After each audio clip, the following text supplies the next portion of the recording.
ಎಲ್ಲರಿಗೂ ನನ್ನ ಯೂಟ್ಯೂಬ್ ಚಾನಲ್ಗೆ ಸ್ವಾಗತ.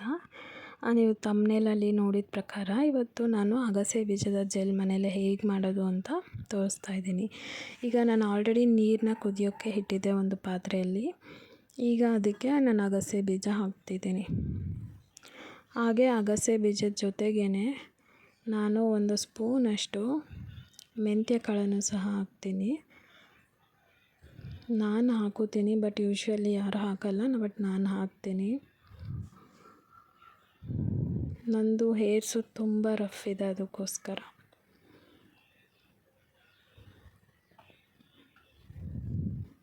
ಇವಾಗ ಎರಡೂ ಚೆನ್ನಾಗಿ ಕುದ್ದು ಜೆಲ್ ಫಾರ್ಮ್ ಆಗೋವರೆಗೂ ನಾವು ವೆಯ್ಟ್ ಮಾಡೋಣ. ನೋಡಿ, ಈ ಥರ ನೊರೆ ಬರೋಕ್ಕೆ ಸ್ಟಾರ್ಟ್ ಆಗಿದ್ದೇನೆ ಜೆಲ್ ರೆಡಿ ಆಗ್ತಿದೆ ಅಂತ ಅರ್ಥ.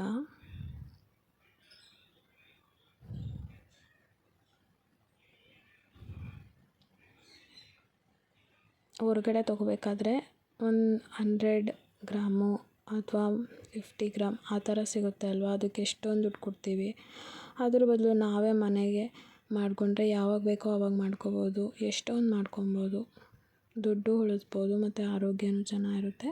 ಹೊರಗಡೆದಾದರೆ ಪ್ರಿಸರ್ವೇಟಿವ್ ಎಲ್ಲ ಆ್ಯಡ್ ಮಾಡಿರ್ತಾರೆ, ಅದರಿಂದ ನಮಗೆ ಕೆಟ್ಟದಾಗುತ್ತೆ. ಅದಕ್ಕೋಸ್ಕರ ಅದ್ರ ಬದಲು ನಾವು ಮನೇಲೇ ಒಳ್ಳೆಯದೇ ಯೂಸ್ ಮಾಡ್ಬೋದಲ್ಲ.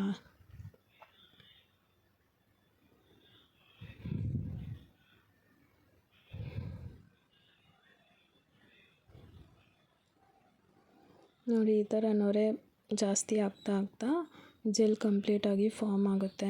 ಇನ್ನೊಂದು ಸ್ವಲ್ಪ ಹೊತ್ತು. ಇವಾಗ ಆಲ್ಮೋಸ್ಟ್ ಅರ್ಧದಷ್ಟು ರೆಡಿ ಆಗಿದೆ. ಇವಾಗ ಪಾತ್ರೆ ಫುಲ್ಲು ನೊರೆ ಥರ ಆಗುತ್ತೆ ನೋಡಿ, ಆವಾಗ ನಾವು ಆಫ್ ಮಾಡ್ಕೊಳ್ಳೋಣ.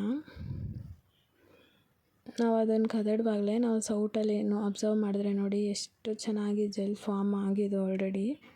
ಇನ್ನೊಂದು ಚೂರು ಗಟ್ಟಿಯಾಗಲಿ ಅಂತ ಅಷ್ಟೇ. ಇದು ತುಂಬ ತೆಳ್ಳಗಾಗುತ್ತೆ, ಇನ್ನೊಂದು ಚೂರು ಗಟ್ಟಿಯಾಗಲಿ ಅಂತ.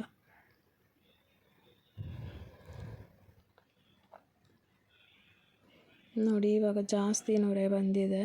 ಇವಾಗ ಆಲ್ಮೋಸ್ಟ್ ರೆಡಿಯಾಗಿದೆ.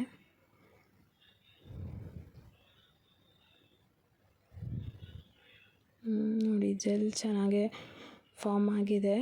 ಇವಾಗ ನಾವು ಬಿಸಿ ಇರುವಾಗಲೇ ಇಷ್ಟೇ ಇರುತ್ತೆ, ಬಟ್ ಆರಿದ್ಮೇಲೆ ಜೆಲ್ ಮಂದ ಆಗುತ್ತೆ.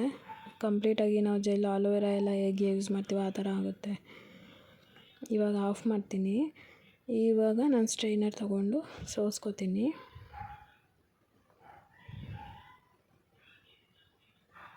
ನೋಡಿ, ನಾನು ಹಾಕಿದೆ ಒಂದು 4-5 ಚಮಚ ಅಗಸೆ ಬೀಜ, 1 ಚಮಚ ಮೆಂತ್ಯ ಮತ್ತು ನೀರು ಸ್ವಲ್ಪ ನಾನು ಜಾಸ್ತಿನೇ ಹಾಕಿದೆ, ಗಟ್ಟಿ ಆಗೋದು ಬೇಡ ಅಂತ.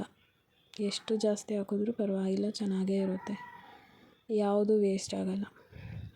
ಇವಾಗ ನಾನು ಸೋಸ್ಕೊಂಡಿದ್ದೀನಲ್ವ, ಜೆಲ್ಲು ಒಂದು ಬಟ್ಲಷ್ಟು ಆಗಿದೆ. ಇವಾಗ ನಾವು ಸೋಸಿ ಉಳಿದಿರೋ ಅಂಥ ಈ ಅಗಸೆ ಬೀಜ ಮೆಂತ್ಯ ಕಾಳನ್ನು ಸಹ ಬಿಸಾಕೋ ಹಾಗಿಲ್ಲ, ಇದನ್ನು ಸಹ ನಾವು ಯೂಸ್ ಮಾಡ್ಬೋದು. ಇದನ್ನು ಮಿಕ್ಸಿಗೆ ಹಾಕಿ ಪೇಸ್ಟ್ ಮಾಡಿಕೊಂಡು ಇದನ್ನು ಇವತ್ತಿಗೆ ಪ್ಯಾಕ್ ಮಾಡ್ಕೊಂಡು ಹಚ್ಕೋತೀನಿ ನನ್ನ ತಲೆಗೆ. ನೀವು ಹಾಗೆ ಮಾಡಿ, ಸುಮ್ಮನೆ ಬಿಸಾಕೋದು ಬೇಡ. ನಾನು ಮುಂಚೆ ಎಲ್ಲ ಬಿಸಾಕ್ಬಿಡ್ತಿದ್ದೆ, ಒಂದು ಸರಿ ಪ್ಯಾಕ್ ಮಾಡಿ ಹಚ್ಕೊಂಡ, ತುಂಬ ಚೆನ್ನಾಗಾಯಿತು ನಂದು ಹೇರ್ಸ್ ಎಲ್ಲ. ಸೊ ನೀವು ಟ್ರೈ ಮಾಡಿ. ಇವಾಗ ಜೆಲ್ ರೆಡಿ ಆಗಿದೆ ನೋಡಿ, ಎಷ್ಟು ಚೆನ್ನಾಗಾಗಿದೆ. ನೀವು ಸಹ ಇದನ್ನು ಟ್ರೈ ಮಾಡಿ, ನನಗೆ ಕಮೆಂಟಲ್ಲಿ ತಿಳಿಸಿ ಹೆಂಗೆ ಬಂತು ಅಂತ. ಮತ್ತು ನಾವು ಪ್ರೊಲಾಂಗಾಗಿ ಜಾಸ್ತಿ ದಿವಸ ಯೂಸ್ ಮಾಡ್ತಾ ನಮ್ಮದು ಹೇರ್ ಕಂಪ್ಲೀಟಾಗಿ ಚೇಂಜ್ ಆಗುತ್ತೆ, ಸಾಫ್ಟ್ ಆಗುತ್ತೆ, ಹೆಲ್ದಿ ಆಗುತ್ತೆ ಮತ್ತು ರೀಗ್ರೋತ್ ಎಲ್ಲ ಆಗುತ್ತೆ. ಈ ವಿಡಿಯೋ ನಿಮ್ಗೆ ಇಷ್ಟ ಆಗಿದ್ರೆ ಚಾನಲ್ನ ಸಬ್ಸ್ಕ್ರೈಬ್ ಮಾಡಿ. Thank you.